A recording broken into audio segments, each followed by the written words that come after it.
दुनिया के सबसे बड़े मोटिवेशनल स्पीकर भगवान श्री कृष्ण द्वारा महाभारत में अर्जुन को प्रेरित करते समय कुछ बातें कही गई हैं। ये बातें न केवल हमारे जीवन को सुख और समृद्धि से भरने वाली हैं, बल्कि हमें सफलता भी दिलाने वाली हैं। आइए शुरू करते हैं ऐसी ही कुछ बातें। नंबर एक पक्षी को दोस्तों आपने देखा होगा, जिस प्रकार एक पक्षी जब वो प्रेग्नेंट होता है, मादा पक्षी अंडे देने वाला होता है, तो वो काफी दिन पहले ही एक सुरक्षित स्थान की खोज शुरू कर देता है। एक ऐसा स्थान खोजता है जहां पर उसके होने वाले बच्चे को कोई समस्या किसी भी तरीके की पैदा ना हो। वो स्थान ढूंढने के बाद एक एक दिन का चुन के एक मजबूत और एक सुरक्षित घोंसला बनाता है जहां पर उसका आने वाला बच्चा रहेगा। उसको बनाने के बाद वो उस तय स्थान में कुछ भोजन इकट्ठा करता है ताकि उसको बाहर ना जाना पड़े, और फिर वो एक बच्चे को वहां जन्म देता है सुरक्षित स्थान खोजकर। और जब उसका बच्चा जन्म लेता है तो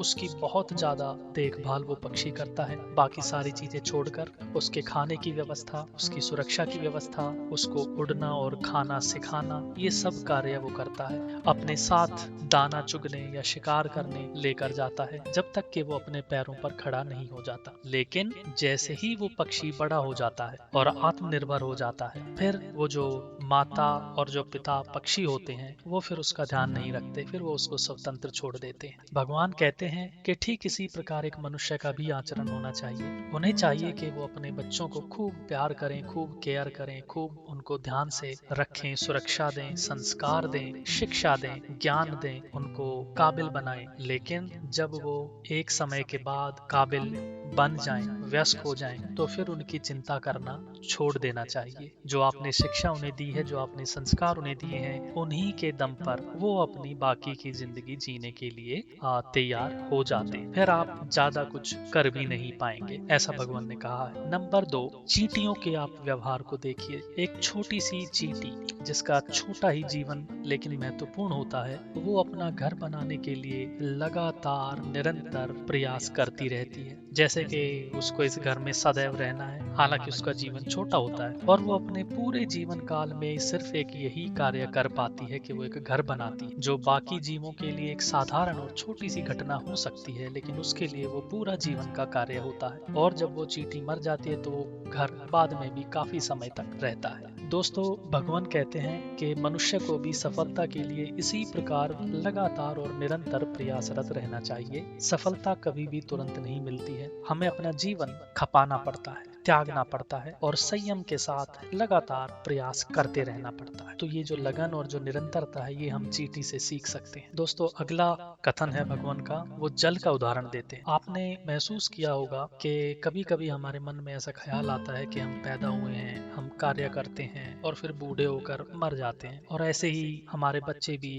बूढ़े होंगे और एक दिन चले जाएंगे, और ये चक्र चलता रहेगा। ये कई बार बड़ा नीरस और बड़ा निरर्थक सा लगता है, लेकिन भगवान कहते हैं कि आप जल को देखिए, जो समुद्र से उठता है, भाप बनकर बादलों में जाता है, और बादलों से फिर पुनः बारिश होकर धरती पर पड़ता है, और फिर नदियों के और अलग अलग माध्यम से समुद्र में वापस मिल जाता है, और उसका ये जीवन चक्र चलता रहता है। ठीक इसी प्रकार हम मनुष्यों का भी जीवन चक्र ऐसे ही चलता रहता है। हमारे इस जीवन चक्र में अलग अलग पड़ाव आते हैं, अलग अलग स्टेप हैं, और उन पड़ाव पर हमारी जिम्मेदारियां होती हैं, हमारे धर्म होते हैं जो हमें निभाने चाहिए। अब आप जल का उदाहरण लीजिए। जब जल भाप बनकर उड़ता है और बादल बनता है, तो वो किसानों को, मजदूरों को, प्यासों को एक उम्मीद जगाता है, उनके दिल में एक आशा, खुशी पैदा करता है, उनकी प्यास बुझाता है, उनके जो कार्य होते हैं उनको संपन्न करता है। फिर जब वो बरस जाता है तो धरती माँ की प्यास बुझाता है, फसलों के लिए, जीवों के लिए वो जीवनदायी होता है। ये उसका दूसरा धर्म है।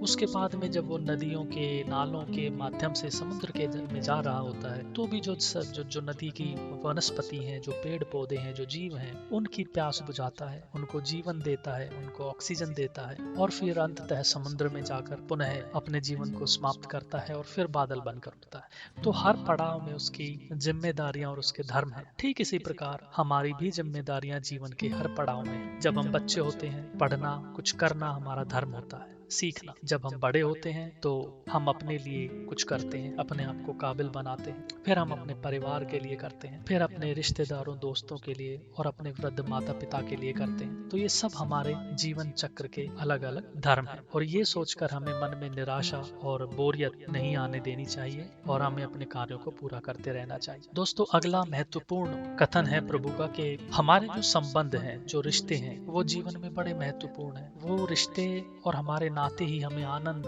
देते हैं, सुख देते हैं, प्रेम देते हैं और हमारे दुख का कारण भी वही होते हैं। जिस प्रकार एक ताले को आप दो तरीके से खोल सकते हैं, एक तो प्यार से चाबी द्वारा और एक उसको जबरदस्ती तोड़कर, नष्ट करके। दोस्तों, जब आप ताले को जबरदस्ती नष्ट कर तोड़ देंगे तो दोबारा काम में नहीं आएगा कभी भी, लेकिन जब आप उसे चाबी से खोलेंगे तो वो आपको बार बार काम आएगा, आपके घर की सुरक्षा देगा, रक्षा करेगा और आपका मित्र रहेगा। ठीक इसी प्रकार हमें अपने रिश्तेदारों, संबंधों, प्रियजनों के साथ व्यवहार करना चाहिए। हमें प्रेम पूर्वक व्यवहार ही उनके साथ करना चाहिए, बिना किसी द्वेष के और बिना किसी ईर्ष्या के, बिना किसी दुर्भावना के, क्योंकि वही रिश्ते आपको सुख, समृद्धि, शांति, प्रेम देने वाले होते हैं। ये हमें ध्यान रखना चाहिए। दोस्तों, अगला कथन है विनम्र होना, झुकना। आपने देखा होगा कि जैसे ही किसी को सफलता मिलती है, संपन्न होता है, तो वो विनम्रता भूल जाता है और बड़ी बातें करता है और ये सीधा सीधा अपने दुखों को निमंत्रण देने के समान है। भगवान कहते हैं कि जो झुकता है, जो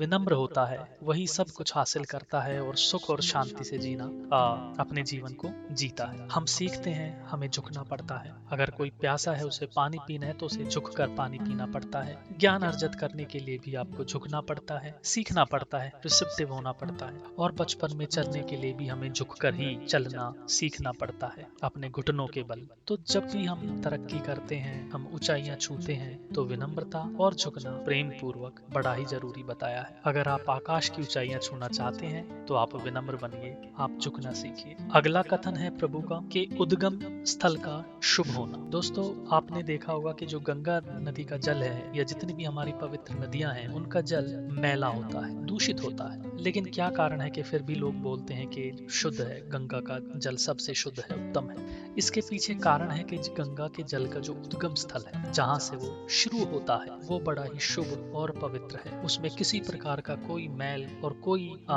विषैलापन नहीं होता है। आगे चलकर वो किस किस को शुद्ध करते हुए और प्यास बुझाते हुए उसमें थोड़ा सा मैल और कचरा जमा हो जाता है, वो एक दूसरी बात है। लेकिन उसका उद्गम स्थल अगर शुद्ध है तो वो जल शुद्ध है, ऐसा गीता में कहा गया है। ठीक इसी प्रकार हमारे विचारों का शुद्ध होना और शुभ होना बहुत ही आवश्यक है। अगर हमारे विचार जो कि उद्गम है किसी भी कार्य का, अच्छे और बुरे, अगर वो शुभ है तो उन्हीं विचारों से हमारे मुंह से शब्द निकलेंगे। शब्द निकलने से हमें प्रेरणा मिलेगी, फिर हम कुछ कार्य करेंगे, हाथ पैर मारेंगे और जो हम कार्य करेंगे उससे हमारा स्वभाव और हमारा चरित्र निर्मित हो जाएगा और जैसा हमारा चरित्र होगा वैसा ही हमारा जीवन बनने लगेगा। तो आपके जो विचार हैं उनका शुद्ध होना बहुत जरूरी है। किसी भी कार्य का जो उद्गम स्थल है वो अगर शुभ है, भावना शुभ है, तो आगे सब कुछ शुभ रहता है, ऐसा प्रभु ने बताया है। अन्य महत्वपूर्ण बात अंत में प्रभु कहते हैं कि अपने शरीर को आप देखिए, 2 हाथ दिए हैं हमें ताकि काम भरपूर करें, बहुत ज्यादा करें। 2 पैर दिए हैं, चलें, बहुत ज्यादा चलें, मेहनत करें, भ्रमण करें, यात्रा करें। और आंखें भी 2 हैं ताकि आप नजारे लें कुदरत के। कितने मजबूत दांत और मजबूत दांतों के बीच एक सुरक्षित और नियंत्रित हमारी जिह्वा है, जीभ है। भगवान कहते हैं कि आपकी लगभग आधी से ज्यादा मुसीबतें स्वयं ही खत्म हो जाएंगी अगर आप सिर्फ अपने जीभ पर नियंत्रण रखेंगे। अगर आप कम बोलेंगे, कम बोलिए, मीठा बोलिए। दोस्तों, ये बातें हमने ली हैं जो गीता से उद्धृत है। अगर इनमें से कोई भी बात आपको थोड़ी सी भी पसंद आई हो तो आपसे निवेदन है कि कमेंट में एक बार राधे राधे जरूर लिख दें। धन्यवाद।